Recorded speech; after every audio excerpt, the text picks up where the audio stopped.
നിങ്ങളുടെ ഇഷ്ട പരമ്പരകളുടെ മുഴുവൻ എപ്പിസോഡുകളും ടെലികാസ്റ്റിന് ശേഷം എക്സ്ക്ലൂസീവായി സൺ നെക്സ്റ്റ് ആപ്പിലൂടെ കാണൂ. ഇന്ത്യൻ ഉപഭോക്താക്കൾക്ക് മാത്രം സൗജന്യം.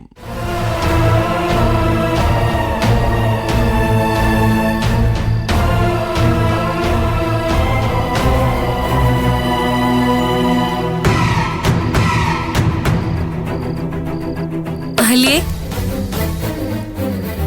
അഹല്യേ,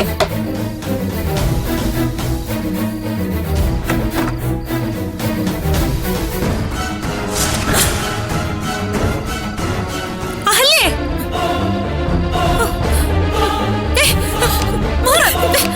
എന്നെ വീട് കാണിക്കുന്നു മോളെ. എന്താ കാണിച്ചേ?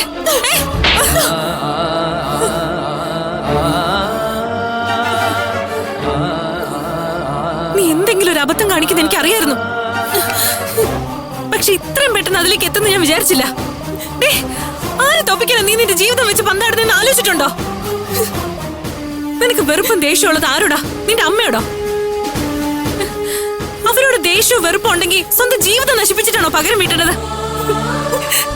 ആ പയ്യനായിട്ടുള്ള നിന്റെ ബന്ധം എന്താ അവൻ നിന്നോട് ചെയ്തിട്ടുള്ളത്? എന്തിനാ നീ അവനെങ്ങനെ പേടിക്കുന്നേ? നോക്ക്, നമ്മുടെ ജീവിതത്തിൽ എന്ത് സംഭവിക്കാം. പക്ഷേ നമ്മളെ തോപ്പിക്കണമെങ്കിൽ നമ്മൾ തന്നെ വിചാരിക്കണം. എന്റെ കാര്യത്തില് അതങ്ങനെയല്ല. എല്ലാവരുടെ കാര്യത്തിൽ അത് അങ്ങനെ തന്നെയാ. എന്തിന്? ഭൂതകാലം എന്തെന്നറിയാത്ത എന്റെ കാര്യത്തിൽ പോലും. പറ, എന്താ ഉണ്ടായത്? നീ അവനും തമ്മിൽ സ്നേഹത്തിലായിരുന്നോ? അടുത്ത സുഹൃത്തുക്കളായിട്ടായിരുന്നു തുടക്കം. പിന്നെ പിന്നെ വലിയ അടുപ്പായി. വിവാഹം കഴിക്കാൻ അവൻ പറഞ്ഞിരുന്നോ? ഇല്ല, പക്ഷെ ഞാൻ അങ്ങനെയാ വിചാരിച്ചത്. ഇപ്പൊ കാര്യത്തോടടുത്തപ്പോ അവൻ ഒഴിഞ്ഞു മാറുന്നല്ലേ? അതിന്റെ പേരിലാണോ നീ ഈ വിഡ്ഢിത്തത്തിന് തുനിഞ്ഞത്? എടി, പോവാൻ പറ അവനോട്. നിന്നെ വേണ്ടാത്തവരും നിനക്കും വേണ്ടെന്ന് തീരുമാനിച്ച പോരെ?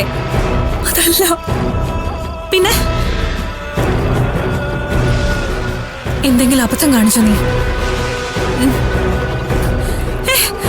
നീ ഇത്ര മണ്ടിയായി പോയല്ലോ. നോക്ക്, എന്നിട്ട് എന്തെങ്കിലും കുഴപ്പമുണ്ടായോ? ഞങ്ങൾ തമ്മിലുള്ള ചില പേഴ്സണൽ മൊമെന്റ്സ് അവൻ ഫോട്ടോ എടുത്തിരുന്നു. ഇപ്പൊ അത് കാണിച്ചെന്നെ ബ്ലാക്ക്മെയിൽ ചെയ്യാ. പണം ചോദിച്ചിട്ടോ? അവന്റെ കൂട്ടുകാരോടൊപ്പം ഞാനൊരു ദിവസം കഴിയണോ അത്ര, ഇല്ലെങ്കിൽ ആ ഫോട്ടോസ് എല്ലാവർക്കും അയച്ചു കൊടുക്കുമെന്ന്. അതിലും ഭേദം ഞാൻ ചാവുന്നതല്ലേ. അതുകൊണ്ട് പ്രശ്നം തീരുമോ? എടി, മരണത്തിന് ശേഷവും നിന്റെ ചിത്രങ്ങൾ പ്രചരിപ്പിച്ചാലോ?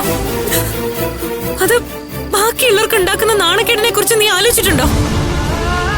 എടി, നിന്റെ അമ്മ, അച്ഛൻ, ആങ്ങള, പിന്നെ അമ്മാവൻ, അങ്ങനെ കുറെ പേരില്ലേ.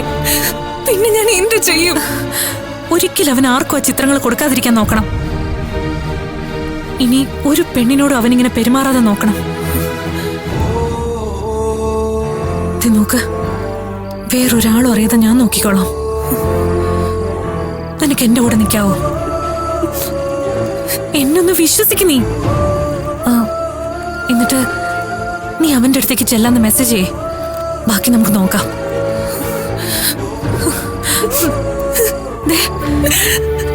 ധൈര്യവും തന്റെ ഒക്കെ നീ കാണിക്കുന്ന വെറും പടമാണെന്ന് എനിക്ക് മനസ്സിലായി. തൽക്കാലം ഞാൻ പറഞ്ഞ പോലെ ചെയ്യ.